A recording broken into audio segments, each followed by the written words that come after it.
You have Napa, Sonoma, just north of San Francisco, about an hour and a half drive. And then you have Paso Robles, which is Central Coast, which sits halfway between Los Angeles and San Francisco. And then you have Temecula, which is inland from San Diego and Los Angeles. So, South Coast, Southern California. Napa only produces 4% of the wines coming out of California. Lodi is a workhorse, 22%. Paso Robles, they keep talking about how Paso Robles is emerging. Well, I think Paso Robles is here. They make great wine. Do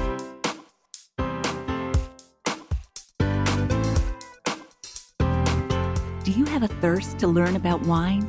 Do you love stories about wonderfully obsessive people, hauntingly beautiful places, and amusingly awkward social situations?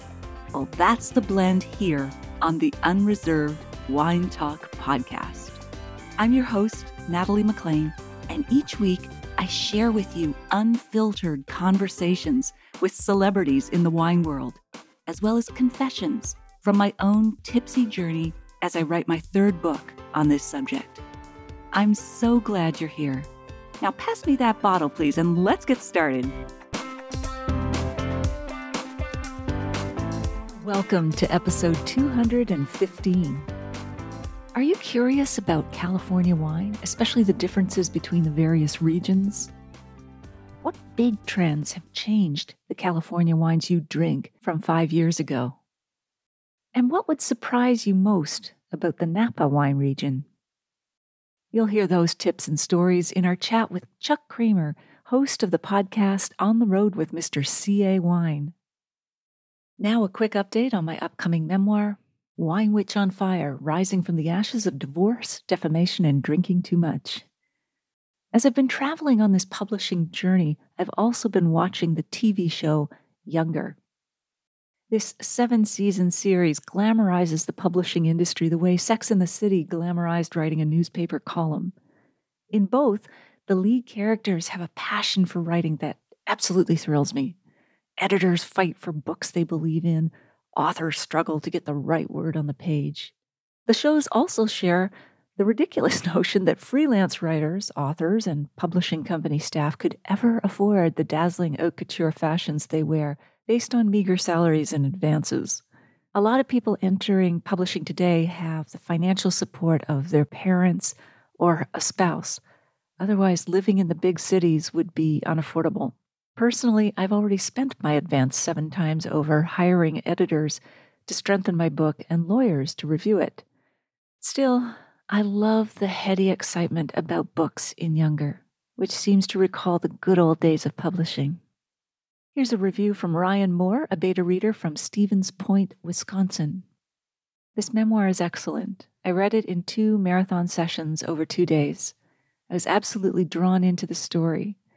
She not only explains the wine industry in a way you can understand, but she shows you what she's been through professionally and personally. It's readable and relatable. I was rooting for her the entire time. I'm so glad she overcame all the adversity she was facing and landed in a better place. Thank you, Ryan. I've posted a link to a blog post called Diary of a Book Launch in the show notes at nataliemclean.com/215. This is where I share more behind-the-scenes stories about the journey of taking this memoir from idea to publication. If you want a more intimate insider seat beside me on this journey, please let me know you'd like to become a beta reader and get a sneak peek at the manuscript. Email me at natalie@nataliemclean.com. Okay, on with the show.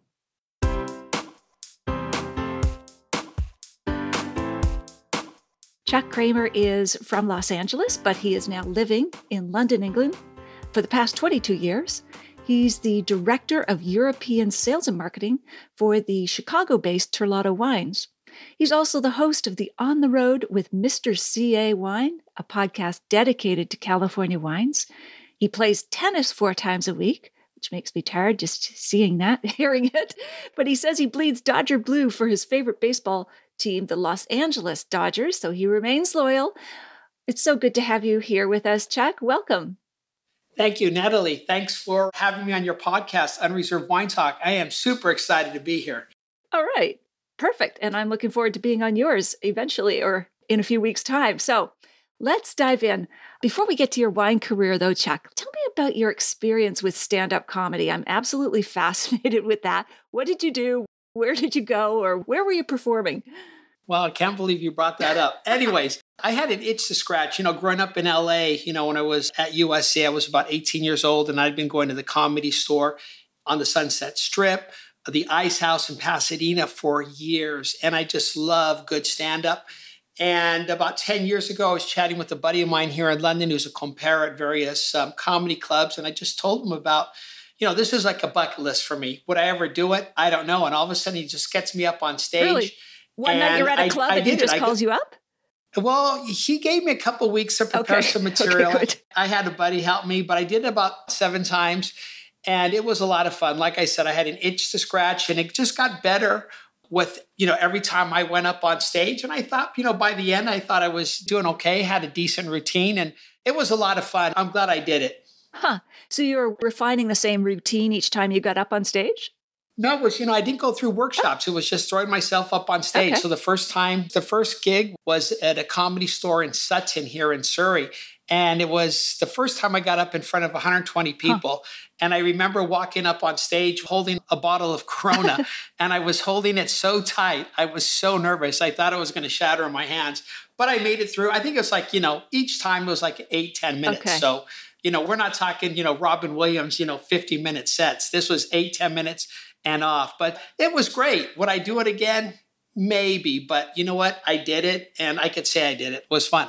Oh, that's fantastic. So what joke landed the best, or what story landed the best with your audience? Well, it was, self-deprecating, making fun of myself, an American living here in London. But I do have one of my favorite jokes, if you want to hear it. Yes, we do. Okay, one of my favorite jokes is a guy goes in for a checkup. Okay, he sees his doctor for his annual checkup. Doctor says, come back in 1 week for the results. So the guy comes back in 1 week for his results, and he says, hey, doc. He goes, how you doing? What's going on with the results? And the doctor responds, looks at his patient, and says, well, I got some good news and bad news. And he goes, well, doctor, give me the good news. And he goes, well, you have 24 hours to live. And he goes, oh, my God, what's the bad news? And he goes, well, I tried calling you yesterday. Oh, no.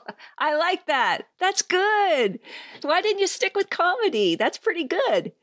Why did I stick with comedy? You know what? If I'd gotten in this, when I was a young man, I wasn't even thinking about it back then. But I think you have to do this. By the time you build a career, I listen to a lot of comedy podcasts, and it takes 10 years to really make it if you're going to make it. Right. It's too late. But, when I was 18, I was just having fun going to my buddies to comedy stores in LA. And like I said, about 10 years ago, I just said to myself, I want to do this. And I did it. So, yeah. End of story. It's not my day job. I'm glad I didn't quit my day job. Well, at least you know how to inject humor, perhaps, in your day job. Before we get to that, tell us about a few of your more memorable wine moments. You mentioned something briefly about storing wine in Romania. Yeah, we do. So my role is to set up distribution across the UK, Europe, Middle East. And then once distribution set up with each distributor or importer, then I support them on the ground. I help them sell wine. We have a very good relationship with our distributor in Romania, Almatim, George Chendi, the owner. Great guy, a lot of fun. I mean, this is a guy you want to go out and have a beer with. Anyways, what we use a portion of his warehouse to store wine. We use that warehouse to get distribution into smaller, countries where they can't afford to ship. Doesn't make sense for them financially to ship from California. So we carry some stock of our wines like the Federalist in Romania. And then we have distributors in Latvia, Estonia, Malta, Bulgaria, etc. come pick up their wine in Romania and bring it back into their country. So that gives us just greater penetration across Europe. I mean, it allows us to get into smaller markets where we couldn't necessarily be. So it's worked out well, but it's, like I said, we got a great partner in Romania. So it's a nice win for us, nice setup for Terlato. And did anything ever unusual happen about storing the wine? Did you ever have any issues or anything like that with it? Issues? No, not really. It's, what? Well, I will say, and this is quite relevant to today because, the war in Ukraine. Yes. With the port of Odessa blocked, you have now more goods, say cereals, basic goods coming in now through the port of Constanța. So it's creating delays at port, getting, say, our wines from the port into the warehouse there in Romania. So, global shipping's a nightmare. at the moment. And the war in Ukraine obviously is affecting, our business a little bit in Romania, but we'll work through it. Sure. Absolutely. Yeah. Everything's in upheaval these days, but yes, still the wine will get through eventually. So tell us about your experience in introducing people to Chardonnay, perhaps one particular person who didn't like Chardonnay, because of course there was a backlash, ABC, anything but Chardonnay. But what happened? How did you turn the person around? Yeah, you know what? The whole movement drives me crazy. So I do a lot of, like yourself, I do a lot of trade events, trade tastings, wine dinners, whether it's Smith & Wollensky, a steakhouse here in London or somewhere in Copenhagen. And especially when you get in front of the consumers, I sell a lot of red wine. The white wines that we do have, most of it's Chardonnay. So when we serve, say, our Federalist Chardonnay or Sanford Chardonnay, you'll see a face every time and say, well, I hate Chardonnay. I don't like Chardonnay. Well, why? And I'm not a shrink, but you got to try and drill down, right? To figure out why they don't like Chardonnay. Maybe their first experience of Chardonnay was some like cheap $3 bottle of Chardonnay that just put them off for the rest of their life. Early experience, yes. Exactly. My whole thing is just get outside your comfort zone. Try something different. So then I would say 8 out of 10 times, not just my Chardonnay, but something else, something that's decent. All of a sudden that reaction goes from, I hate Chardonnay, to, well, I like this one. Well, then you should just, open your mind a little bit more and, experiment a little bit more. And you could try, you like unoaked wines, you like oaky wines, you like over the top oaky wines, like a big old Rombauer, and find out what they like. And then just try and give them something that they like so they want that second glass. So the ABC thing, kills me because I think you got to keep your mind open. Absolutely. And Chardonnay can be so many things to so many people. I mean, they call it the winemaker's wine because the winemaker can truly do with it what he or she wants to do. I mean, we have a big festival in Niagara called the Cool Climate Chardonnay Celebration, IC4, and it's all about Chardonnays from cool climate, which are very different in expression from warm climates. But, whether there's oak treatment, as you mentioned, or all kinds of things. I mean, the variety of styles of Chardonnay is almost mind-boggling. It's one of the most versatile white wines on the planet, I think. Exactly. I agree. Chardonnay, you can grow it anywhere in California.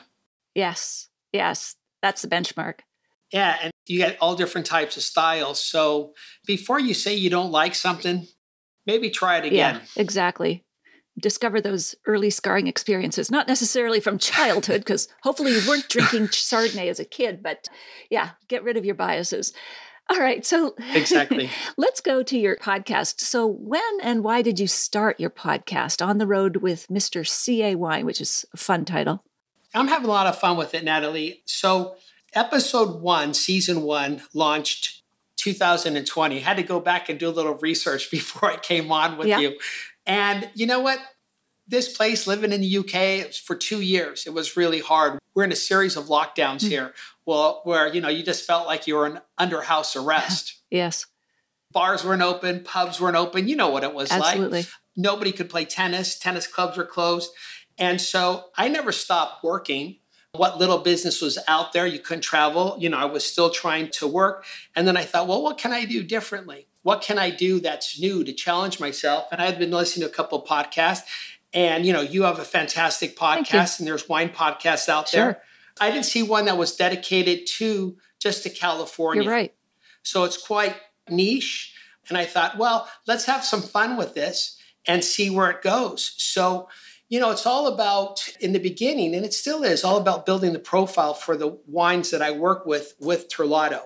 But then I love California. I'm 4th generation Los Angelino. I love my home state. I love California. And I thought, well, why don't I just give this a shot and just talk about California wine and just interview different people in the trade, whether it's in California, Europe, or the United Kingdom. Right. And so you do interviews. It does have that cool California vibe, like with the audio. Is it like in a convertible? Are you actually recording it out in a convertible with the tunes?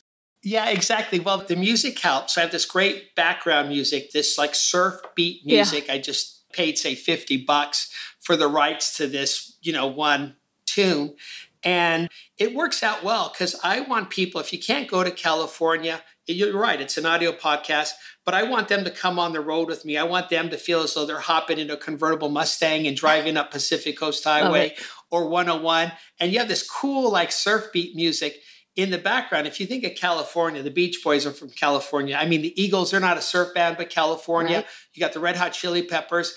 And then when I was thinking about this, when I was in college at USC, a buddy of mine, Matt Barsick, I'm still in touch with, we used to drive up to North Hollywood to the old Palomino Club, no longer there, but we must have seen the Ventures play about 6 times. And so like as a kid growing up, you listen to Hawaii Five-0, the Ventures, Perfidio, the Ventures. And so I think I got that with this tune, but it took a lot of research to get it, to find out the right tune for the feel that I wanted for the podcast. Well, you seem to have hit on it. And in addition, you often give out restaurant recommendations, and it does feel like a road trip, apart from the interviews with California winemakers and other personalities. So I think that that's really working well for you. Thank you. Oh, absolutely. Now, what surprised people about the podcast? What was the reaction to it initially?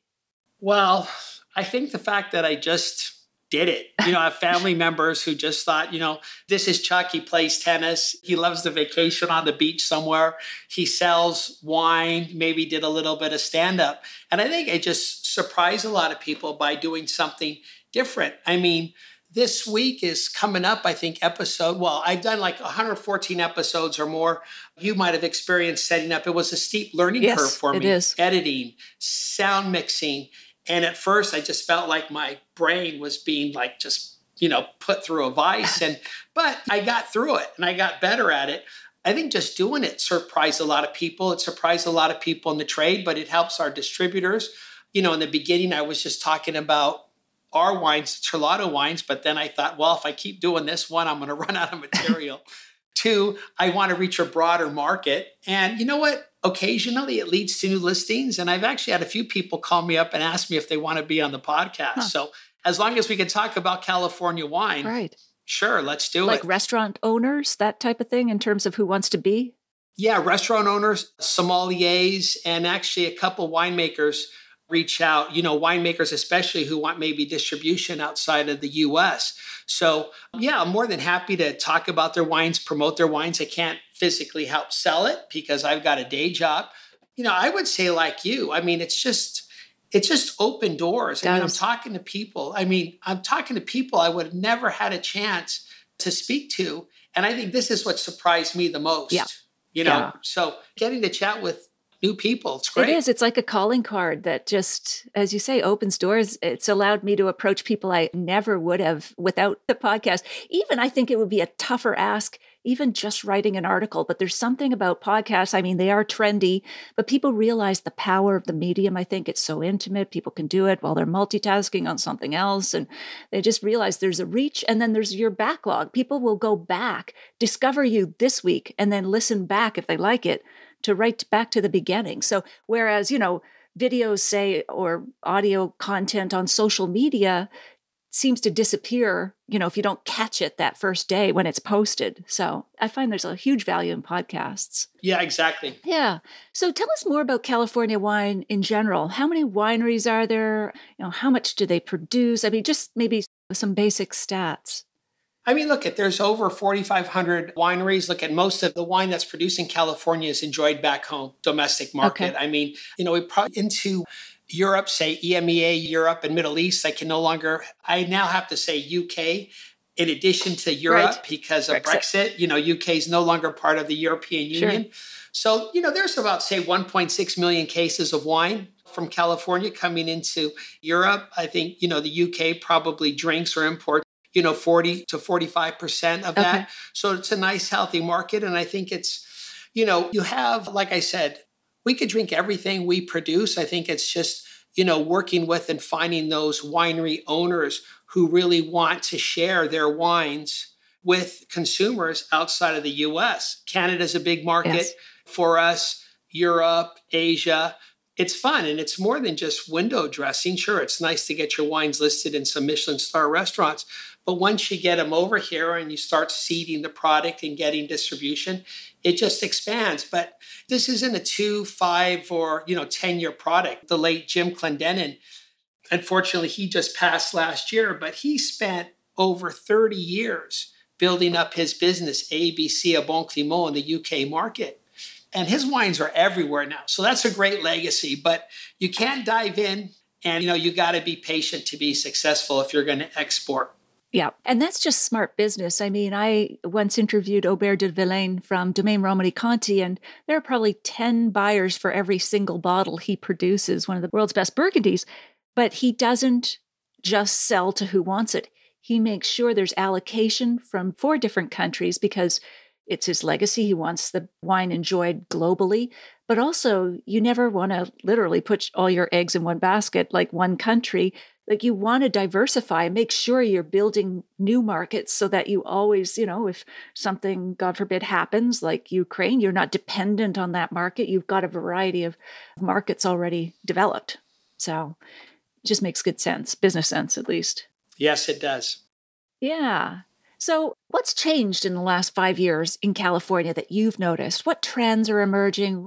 What's happening with California wines? Well, I would say one, diversity. 10, 15, 20 years ago, everybody's just talking about Napa, Sonoma. Okay. I think regionality, Paso, Santa Lucia Highlands. I mean, we even, grow wine in Temecula and in Los Angeles. So I would say regionality, diversity's changed. And I would say, before you go on, situate us where Paso Robles is, Temecula, in relation to San Francisco and Los Angeles. Where are these regions? Okay, so you have Napa, Sonoma, just north of San Francisco, about an hour and a half drive. Right. And then you have Paso Robles, which is Central Coast, which sits halfway between Los Angeles and San Francisco, right there off Highway 101. And then you have Temecula, which is inland from San Diego and Los Angeles. So, South Coast, Southern California. So I would say, regionality, and we grow wine. Napa's great, but Napa only produces 4% of the wines coming out of California. Right. Lodi's a workhorse, 22%. Paso Robles, they keep talking about how Paso Robles is emerging. Well, I think Paso Robles is here. Okay. They make great wine.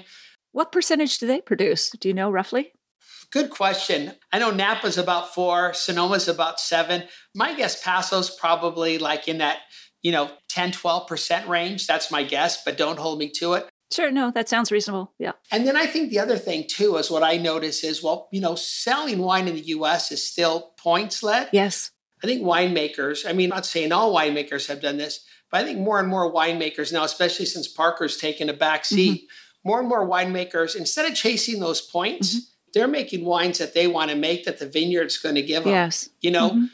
10 years ago, you're looking at those wine enthusiast scores, they're judging, say, Pinot Noirs. And it's like, well, what's the difference between a Pinot and a Cab at that point if you're going to oak that Pinot for 18 months? Just doesn't make sense. Right. And you're referring to Robert Parker, the famous U.S. critic who retired. He's no longer active, although his Wine Advocate publication goes on, and he's certainly still a brand name. But you're right. I think he holds much less sway these days with wine buyers and the scores and that sort of thing. So what else has changed? Regionality, like more focus on new regions, diverse regions, less emphasis on scores. Anything else in terms of California wine? Yeah, I would say, well, there's definitely challenges. I would say, drought, water. And so big change, a lot less of water. You're seeing reservoirs drop, you're seeing lakes drop, water levels drop. And so as our California winery owners, are these vineyards, are they going to be capped in terms of how much they could water those vineyards? Does that mean production's going to be less? So, we need rain.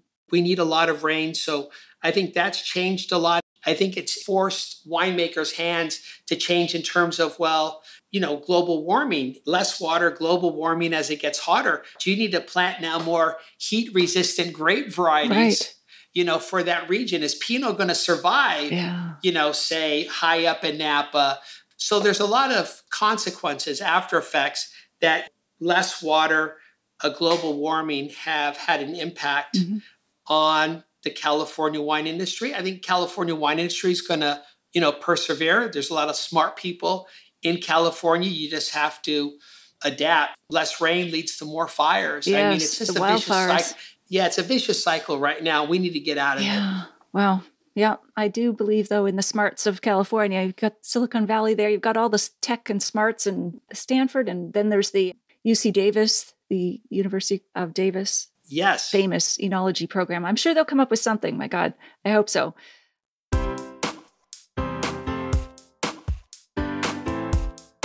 Well, there you have it. I hope you enjoyed my chat with Chuck. Here are my takeaways. Number 1, California has an incredible number of wine regions that exhibit a diverse range of climates and soils, and therefore styles of wine. 2, several big trends such as more regional specificity and lower alcohol wines, among others, have changed the California wines we drink today versus 5 years ago. And 3, although the Napa wine region is renowned, it represents only 4% of all California wine produced. Now that is great brand marketing and quality. In the show notes, you'll find my email contact, a full transcript of my conversation with Chuck, links to his website and podcast, and where you can find the live stream video version of these conversations on Facebook and YouTube Live every Wednesday at 7 p.m. You'll also find a link to my free ultimate guide to food and wine pairing. That's all in the show notes at nataliemclain.com/215. Email me if you have a sip, tip, question, or would like to be a beta reader of my new memoir at natalie@nataliemclain.com. If you missed episode 162, go back and take a listen. I chat about sherry, Rioja, Cava, and other Spanish wine gems with Interpreting Wine's Lawrence Francis. I'll share a short clip with you now to whet your appetite. Sherry is one of the most complex wines out there. Sauterne is always going to have this amazing length and intensity. But sherry in the right hands, you can almost just turn it up. There's so many different colors and different flavors to paint from it. I think they're on the right track in talking about how well it goes with food. Food is a wonderful way to hook people and to get them to want to know more about the wine. It's a great way into wine itself, but also categories of wine that have maybe suffered from misconceptions, like sherry has often been pegged as the Oxford Dawn University professor wine behind the books or granny's wine or whatever, but it is complex. It's nutty. It's wonderful. It has this range of styles from sweet to dry.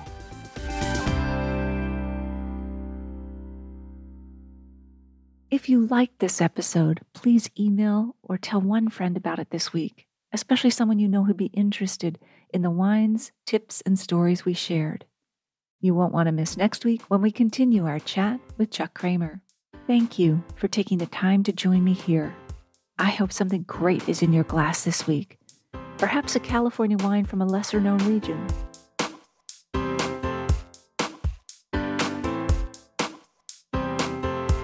You don't want to miss one juicy episode of this podcast, especially the secret, full-bodied bonus episodes that I don't announce on social media. So, subscribe for free now at nataliemclain.com/subscribe. Meet me here next week. Cheers.